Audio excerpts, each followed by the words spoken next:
Esselamu Aleyküm ve Rahmetullahi ve Berekatuhu.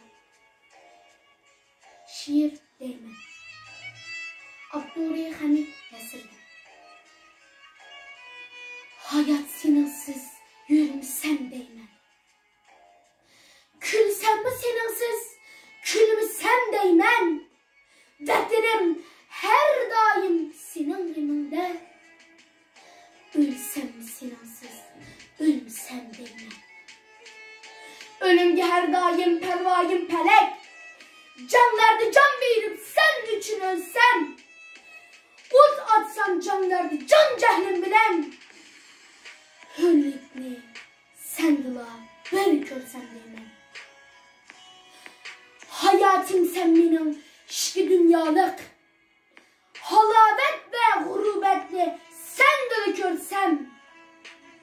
Söygüge erişey fakat sen dila. İsimdim her daim çımsam değmen.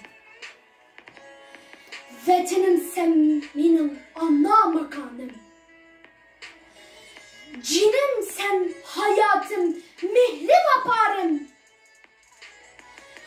Koynumda can veriş fakat ümidim. Kalbimde her daim üçün sen